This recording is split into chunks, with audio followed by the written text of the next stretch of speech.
Introduction, stripping away the sentimentality, the day darkness fell. Good Friday. The name itself can feel jarring, almost paradoxical. How can a day marked by betrayal, torture, and the agonizing death of Jesus Christ be considered good? In our modern, often sanitized understanding, we might gloss over the sheer brutality of that day, focusing instead on the hopeful promise of Easter Sunday that inevitably follows. We might attend a somber service, reflect quietly, and then move on, perhaps a little too quickly, to the lighter celebrations of resurrection. But to truly grasp the seismic significance of Easter, we must first unflinchingly confront the darkness of Good Friday. We need to strip away the sentimentality, the pastel hues of spring, and immerse ourselves in the raw, uncomfortable truth of what happened on that hill outside Jerusalem.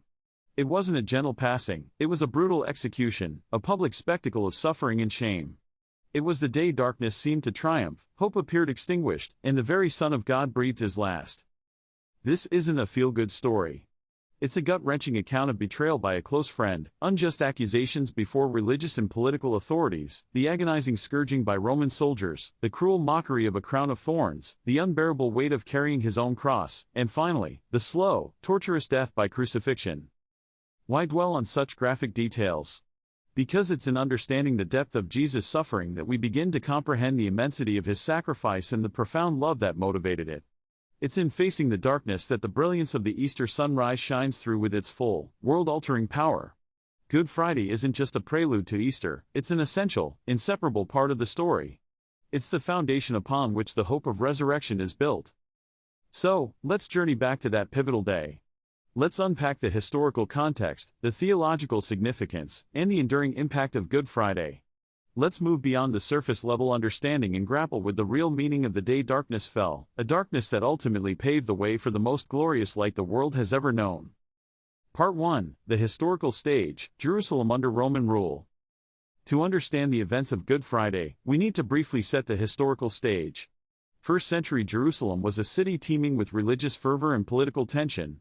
Under Roman occupation, the Jewish people yearned for liberation and the restoration of their kingdom. The arrival of Jesus, with his radical teachings and growing following, was seen by some as the long-awaited Messiah, while others viewed him as a dangerous rabble-rouser threatening the fragile peace with Rome.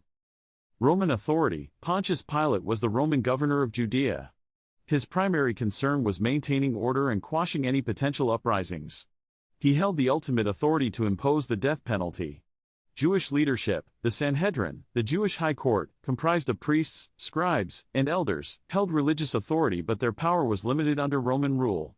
They saw Jesus as a blasphemer for claiming to be the Son of God and a threat to their religious authority. The Passover festival, the events of Good Friday unfolded during Passover, a major Jewish pilgrimage festival commemorating the Israelites' liberation from slavery in Egypt. Jerusalem was overflowing with people, creating an atmosphere ripe for both religious devotion and potential unrest. This volatile environment provides the backdrop for the clash between Jesus' claims, the fears of the Jewish leadership, and the political pragmatism of the Roman governor. Part 2, The Arrest and Betrayal, a Blow from Within.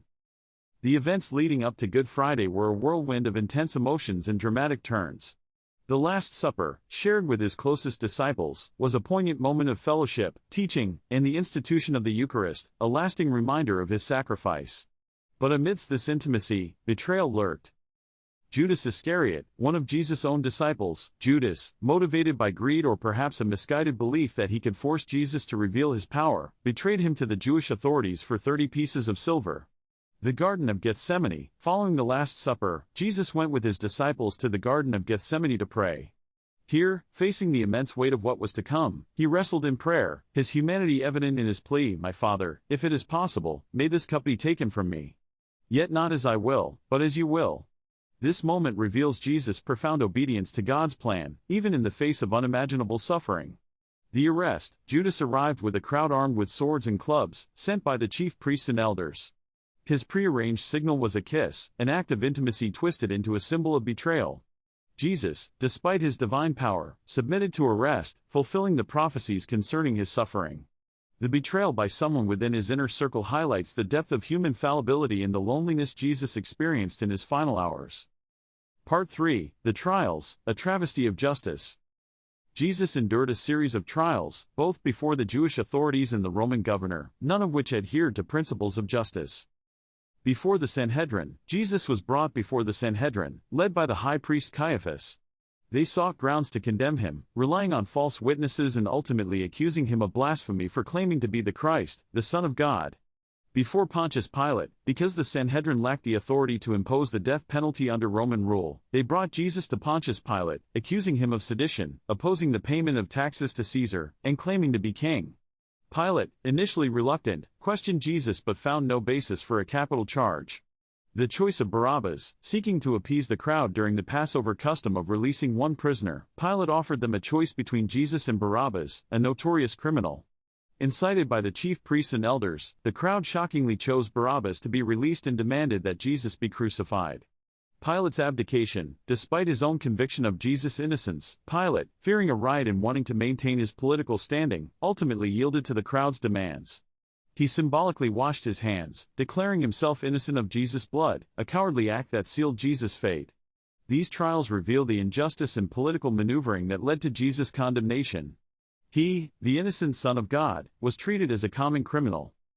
Part 4, The Scourging and Mockery, the Price of Our Sin. Before his crucifixion, Jesus endured further humiliation and physical torment.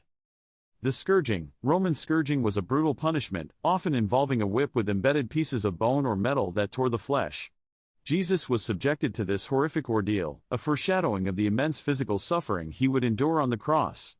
The crown of thorns, the Roman soldiers mocked Jesus' claim to be king by placing a crown of thorns on his head, a cruel act intended to inflict pain and humiliation.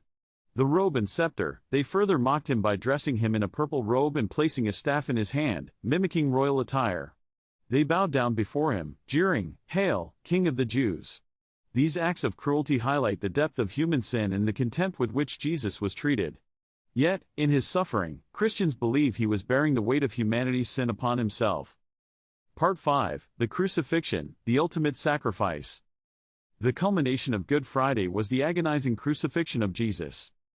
Carrying the cross, weakened by the scourging, Jesus was forced to carry his own cross to Golgotha, meaning the place of the skull. When he became too weak, Simon of Cyrene was compelled to carry it for him.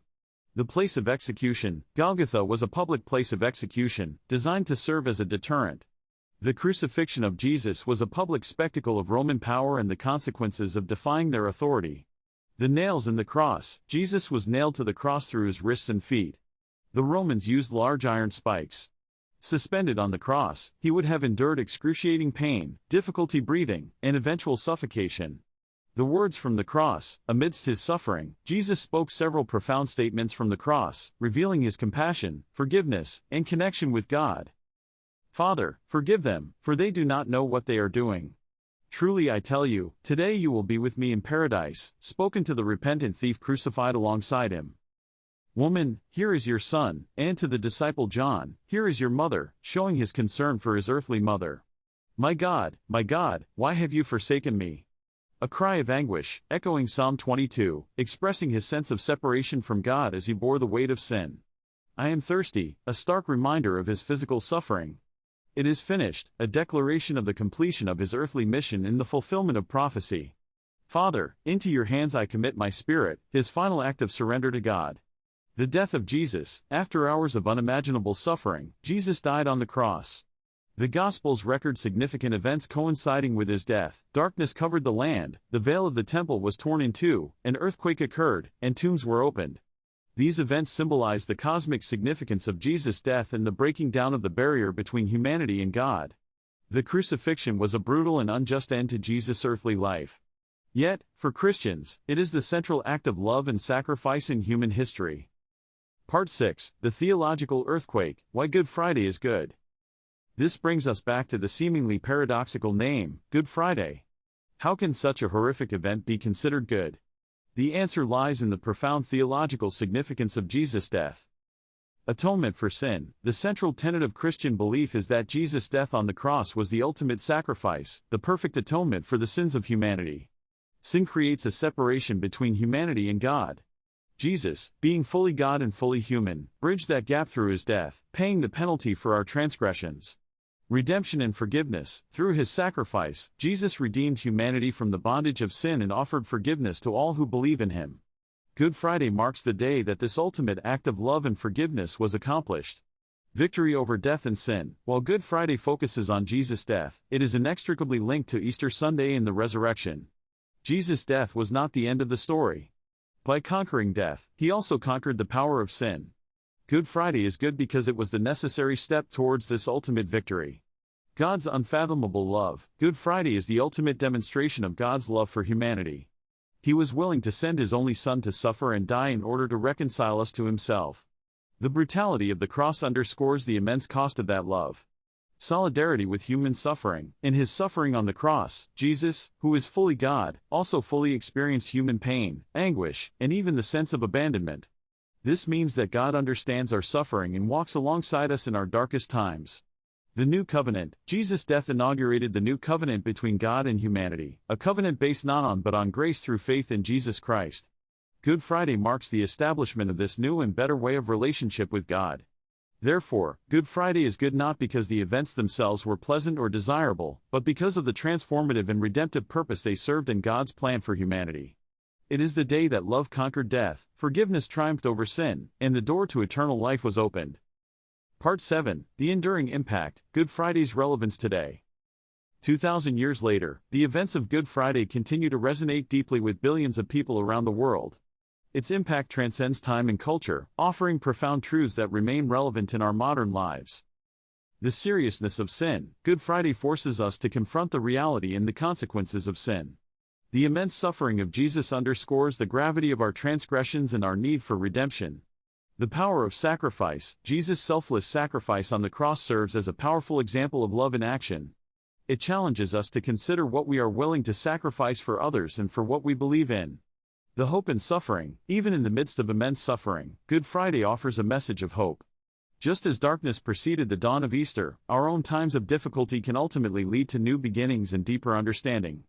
The call to forgiveness. Jesus' words from the cross, "Father, forgive them," offer a powerful call to extend forgiveness to those who have wronged us. It reminds us that forgiveness, though difficult, is essential for healing and reconciliation.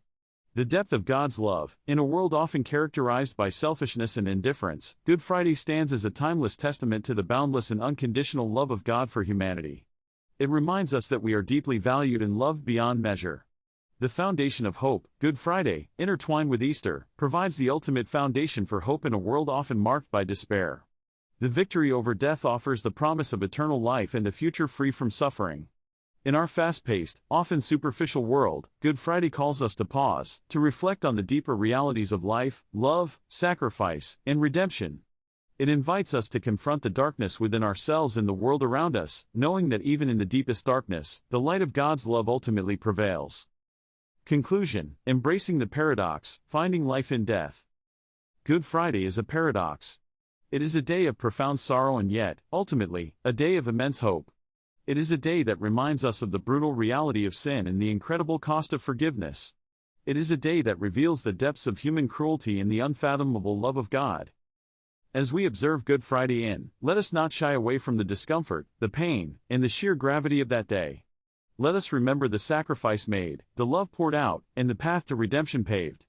For it is in understanding the darkness of Good Friday that we can truly appreciate the brilliance of Easter Sunday. It is in embracing the paradox that we find the profound truth, that through death, comes life eternal. This Good Friday, may we all be reminded of the enduring power of love, the transformative grace of forgiveness, and the unwavering hope that shines forth from the cross. What aspect of the Good Friday story resonates with you most deeply?